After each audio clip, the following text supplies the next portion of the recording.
Hazbin Hotel season finale had officially dropped on Amazon Prime, and this time around, Charlie, Alistair, and Vaggie had gathered all their friends and troops in order to defend the Hazbin Hotel from Adam and the Exorcists.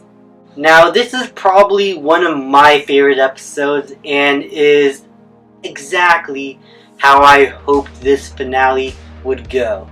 I was kind of worried that there was going to be some sort of only action finale here and we don't get enough time with the characters, but I loved how the first half of this episode, in what is possibly going to be their final moments all together, seeing all these friends that have known each other for a while bond even further, spending this possible last day doing what they want to do with the people they care for the most.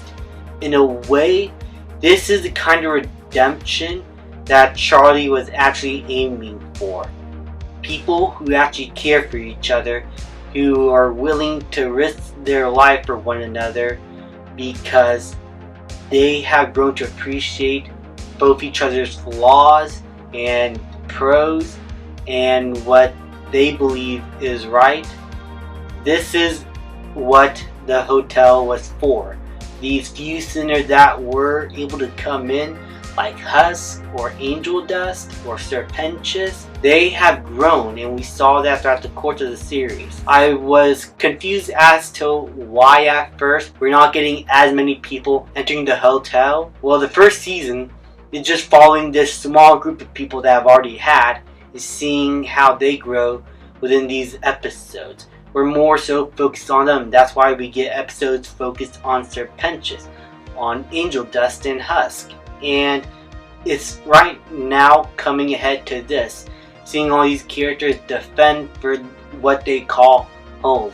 And so the first few minutes of the episode and seeing these characters interact, I felt really helped impact the final battle even more, as not only was it beautifully animated and fast-paced, which is the proper use of a fast-paced episode, it actually felt like these characters are in danger. They do take heavy hits and defeats within the battle, yet somehow still are able to overcome many challenges that come forward. And we get to see a lot of cool moments, like Adam going up against Alistair. That whole scene right there was great. And Lucifer coming in the last second to help his daughter, I felt was a nice payoff to Charlie's and Lucifer's family issues. It was a great way to develop these characters further. I'm very interested to see where that goes in season 2. Now, one surprise that did caught me off guard was Serpentious' death scene. I didn't know that there was going to be a death scene here, and at first I felt like it was overlooked within the battle, but since this is a ongoing battle still, there wasn't going to be enough time to take in that shock value, and the characters are forced to still fight while one of their friends have already died, and seeing them try to overcome so many challenges and defeat Adam, and how he was defeated at the hands of Nifty, I thought was great. I really think that Adam being beaten by something so small and to him very insignificant was a perfect way to close off his character, because he always calls himself a big shot. He feels like he's an invincible being, but him just being put down by this small deadly creature called Nifty was just ironic in all the right senses. This was what I felt to be a perfect death scene for this character. I also love the aspect of seeing all of hell reacting to this battle, including Vox and the Bees.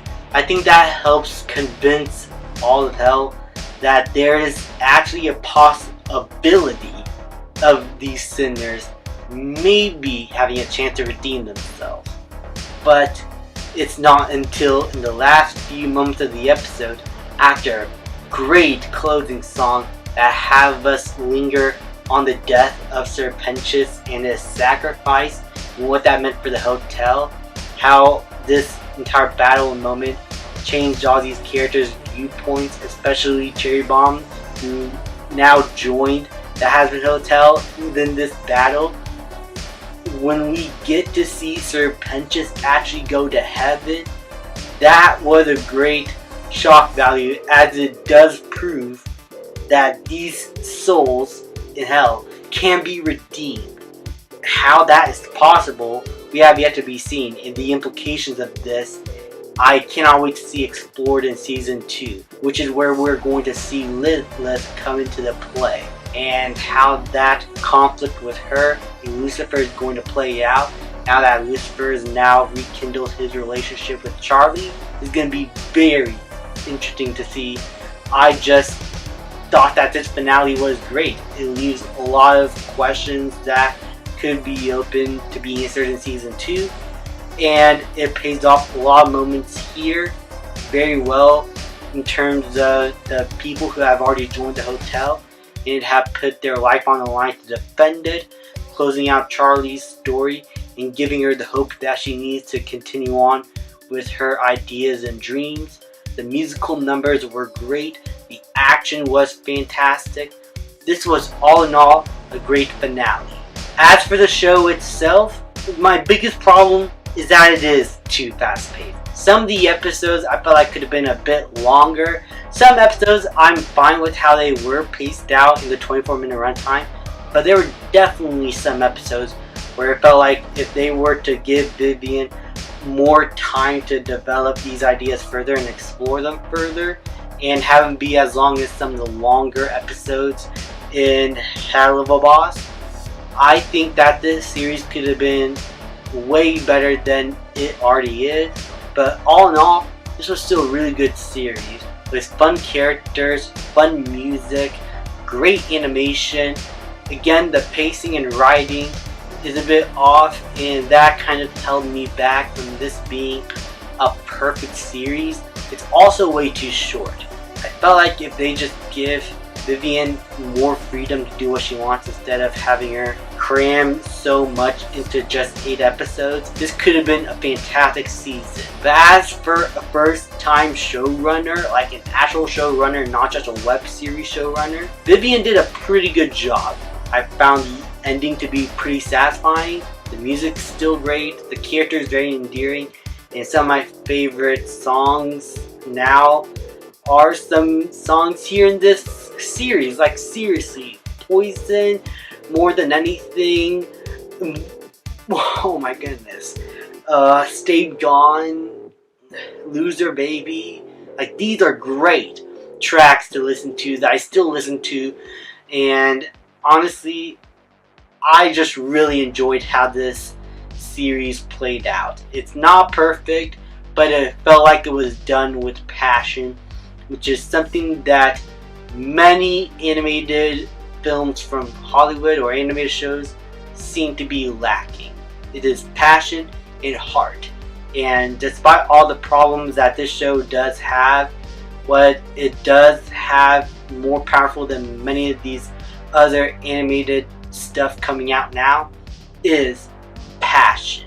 And you can tell that Vivian put all of her heart and soul into this project, and how it turned out so well like this is just a miracle. I'm going to give Hazbin Hotel an A-. Thank you guys so much for watching. Please like, subscribe, comment, and I will see you guys next time.